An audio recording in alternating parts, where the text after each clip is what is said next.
Hi friends, ಎಲ್ರಿಗೂ ನಮಸ್ಕಾರ. Welcome back to my YouTube channel Uma channel life style.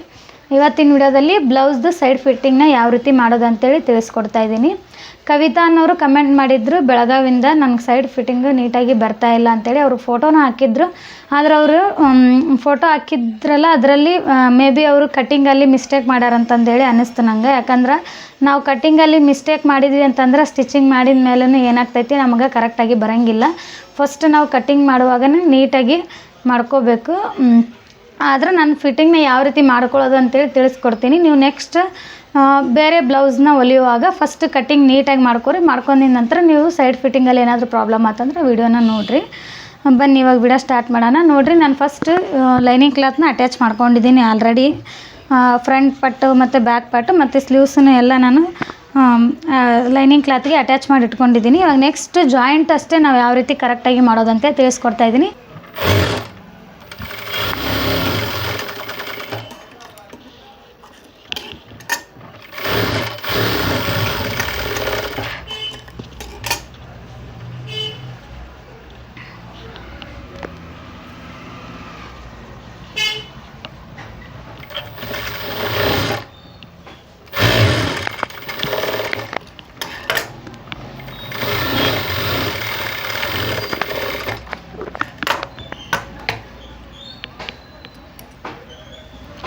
Next ನೋಡ್ರಿ, ಇವಾಗ ಭುಜ ಅಟ್ಯಾಚ್ ಮಾಡಿದ ನಂತರ ನಾವು ಸ್ಲೀವ್ಸ್ನ ಕರೆಕ್ಟಾಗಿ ಅಟ್ಯಾಚ್ ಮಾಡ್ಕೋಬೇಕು. ಸ್ಲೀವ್ಸ್ ಅಟ್ಯಾಚ್ ಮಾಡುವಾಗ ನೋಡಿರಿ, ಮುಂಭಾಗ ಮತ್ತು ಹಿಂಭಾಗ ಕರೆಕ್ಟಾಗಿ ಫಸ್ಟ್ ನೋಡ್ಕೊಂಡು ಅಟ್ಯಾಚ್ ಮಾಡ್ಕೊರಿ. ಅಂದರೆ ಈಗ ನಮಗೆ ಇಲ್ಲಿ ನಾವು ಫ್ರಂಟ್ ಪಾರ್ಟಿಗೆ ಇಲ್ಲಿ ಚಿಕ್ಕದಾಗಿ ತೆಗ್ದಿರ್ತೀವಲ್ಲ, ಇದು ನಮ್ಗೆ ಮುಂಭಾಗಕ್ಕೆ ಬರ್ತೈತಿ ತೋಳು ಅಟ್ಯಾಚ್ ಮಾಡುವಾಗ. ಮತ್ತು ದೊಡ್ಡದಾಗಿ ತೆಗ್ದಿರೋ ಶೇಪ್ ಏನು ಬರ್ತೈತಿ ನಮ್ಗೆ ಹಿಂಭಾಗಕ್ಕೆ ಬರ್ತೈತಿ. ಕರೆಕ್ಟಾಗಿ ಇದು ಒಂದು ನೀವು ತೋಳು ಅಟ್ಯಾಚ್ ಮಾಡುವಾಗ ಫಸ್ಟ್ ನೋಡ್ಕೊಂಡು ತೋಳು ಅಟ್ಯಾಚ್ ಮಾಡ್ಕೊರಿ. ಮತ್ತು ಇದು ಫಸ್ಟ್ ಈ ರೀತಿ ಅಳತೆ ಮಾಡ್ಕೊರಿ. ನಮ್ಮ ತೋಳು ಮತ್ತು ಇಲ್ಲಿ ನಮ್ಗೆ ಎರಡೂ ಕಡೆಯೂ ನಮಗೆ ಸ್ಟ್ರೇಟಾಗಿ ಬಂದೈತೆ ಇಲ್ಲ ಅಂಥೇಳಿ ಫಸ್ಟು ನೋಡ್ಕೋಬೇಕು. ನೋಡಿರಿ, ಈ ನಾವು ಕಟ್ಟಿಂಗ್ ಮಾಡಿರೋ ತೋಳು ಮತ್ತು ನಮಗಿಲ್ಲಿ ಕಂಕಳ ಪೀಸ್ ಹಚ್ಕೊಳ್ಳುವಲ್ಲಿ ಕಂಕಳ ಹತ್ರ ನಾವು ಹೊಲಿಗೆ ಹಾಕೊಳ್ಳುವಾಗ ಎರಡು ನಮ್ಗೆ ಸೇಮ್ ಇರಬೇಕು. ಇಲ್ಲಾಂದ್ರೆ ಒಂದೊಂದು ಸಾರಿ ಏನಾಗುತ್ತೆ, ತೋಳಿಂದ ಅಳತೆ ಕಡಿಮೆ ಬಂದುಬಿಟ್ಟಿರ್ತೈತಿ, ಇಲ್ಲಾಂದರೆ ಜಾಸ್ತಿ ಬಂದುಬಿಟ್ಟಿರ್ತೈತಿ. ಈ ರೀತಿ ಇರುವಾಗ ನಾವು ಸ್ಟಿಚಿಂಗ್ ಮಾಡ್ಕೊಂಡ್ರೂ ಏನಾಕೈತಿ, ಹೆಚ್ಚು ಕಡಿಮೆ ಬರ್ತಿರ್ತೈತಿ. ಫಸ್ಟ್ ಅದನ್ನು ನೋಡ್ಕೊಂಡು ನೀವು ಸ್ಟಿಚಿಂಗ್ ಮಾಡ್ಕೊರಿ.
ನೆಕ್ಸ್ಟ್ ನೋಡಿರಿ, ಎರಡು ಸೈಡ್ ತೋಳು ಅಟ್ಯಾಚ್ ಮಾಡಿದ ನಂತರ ಈಗ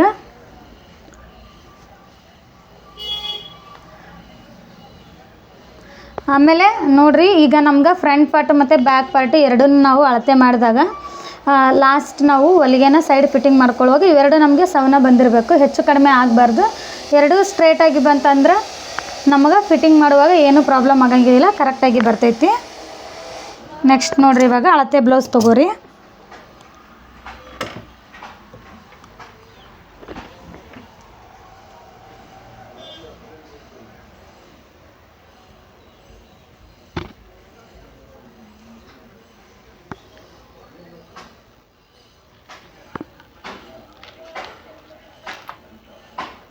ಅಳತೆ ಬ್ಲೌಸ್ ತೊಗೊಂಡು ಕರೆಕ್ಟಾಗಿ ಈ ರೀತಿ ಮಾರ್ಕ್ ಮಾಡ್ಕೊರಿ.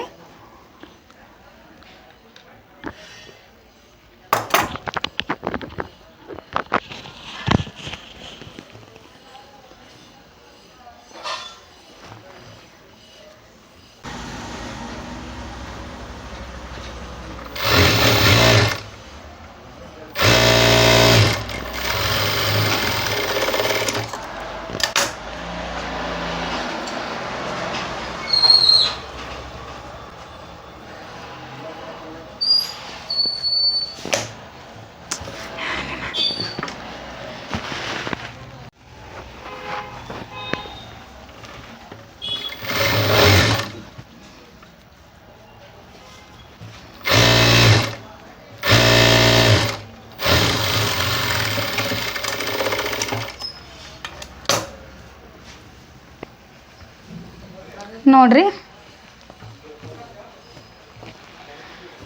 ಇಲ್ಲಿ ಎರಡು ಸೈಡು ನಾನು ಒಂದೊಂದು ಹೊಲಿಗೆನ ಹಾಕಿದ್ದೀನಿ ಫಸ್ಟ್. ಆಮೇಲೆ ಅಳತೆ ಬ್ಲೌಸ್ ತೊಗೋರಿ ನಿಮಗೆ ಕರೆಕ್ಟಾಗಿ ಫಿಟ್ಟಿಂಗ್ ಬರಬೇಕು ಅಂತಂದ್ರೆ. ನೋಡಿರಿ ಇಲ್ಲಿ ಈ ರೀತಿ ಇಟ್ಕೊಂಡು ಮಾರ್ಕ್ ಹಾಕ್ಕೊಂಬಿಡ್ರಿ. ನಮಗೆ ಎಲ್ಲಿ ಲಾಸ್ಟ್ ಹೊಲಿಗೆ ಇರ್ತೈತಿ ಅಲ್ಲಿಗೆ ನೀವು ಮಾರ್ಕ್ ಹಾಕ್ಕೋರಿ. ಇಲ್ಲಿ ತನಕ ನಮ್ಗೆ ಲಾಸ್ಟ್ ಫಿಟ್ಟಿಂಗ್ ಬರಬೇಕು. ಈ ರೀತಿ ಮಾರ್ಕ್ ಹಾಕ್ಕೊಂಡು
ನೆಕ್ಸ್ಟ್ ನೋಡಿರಿ ಎರಡು ಟಕ್ಸ್ ಪಾಯಿಂಟ್ನ ಸ್ಟಿಚ್ ಮಾಡ್ಕೊರಿ.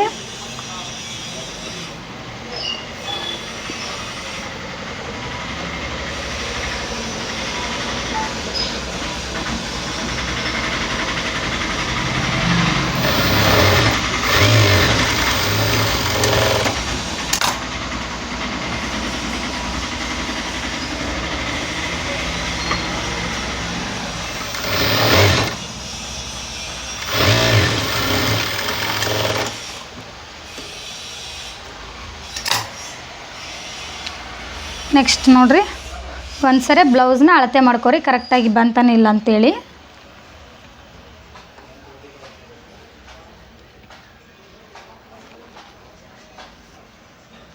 ನೋಡಿರಿ ಇಲ್ಲಿಂದ ಇಲ್ಲಿಗೆ ನಮ್ದು ಅಳತೆ ಬ್ಲೌಸು ಮತ್ತು ನಾವು ಸ್ಟಿಚ್ ಮಾಡಿಬೇಕಿರೋ ಬ್ಲೌಸು ಎರಡೂ ಒಂದೇ. ಎರಡೂ ಏನಾಗ್ಬೇಕು ನಮ್ಗೆ ಕರೆಕ್ಟಾಗಿ ಬರಬೇಕು. ನೆಕ್ಸ್ಟ್ ಇವಾಗ ಈ ಬಟ್ಟೆ ನಮ್ಗೆ ಹೊರಗಡೆ ಈ ರೀತಿ ನೀಟಾಗಿ ಕಾಣಂಗಿಲ್ಲ ಅಂಥೇಳಿ ಚೂರು ಈ ರೀತಿ ಫೋಲ್ಡ್ ಮಾಡ್ಕೊರಿ. ಒಳಗಡೆ ಫೋಲ್ಡ್ ಮಾಡ್ಕೊಂಡು ಒಂದು ಹೊಲಿಗೆನ ಹಾಕೋರಿ. ನೀಟಾಗಿ ಕಾಣಿಸ್ತೈತಿ. ಫಿನಿಶಿಂಗನ್ನು ತುಂಬ ಚೆನ್ನಾಗಿ ಕಾಣಿಸ್ತೈತಿ.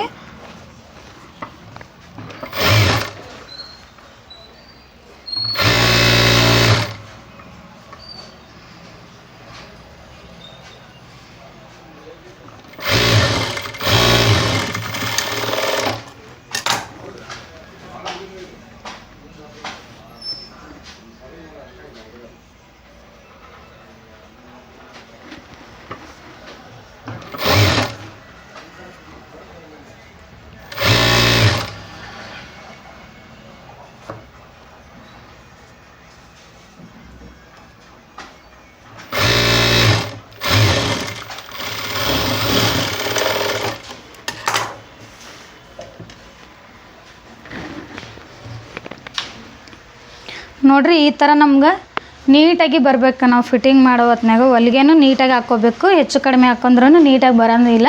ಇದು ಕಲರ್ ದಾರ ಅದೇ ಕಲರ್ ಐತಿ. ಸ್ವಲ್ಪ ನೋಡಿರಿ ಈ ಥರ ಸ್ಟ್ರೇಟಾಗಿ ಬರಬೇಕು.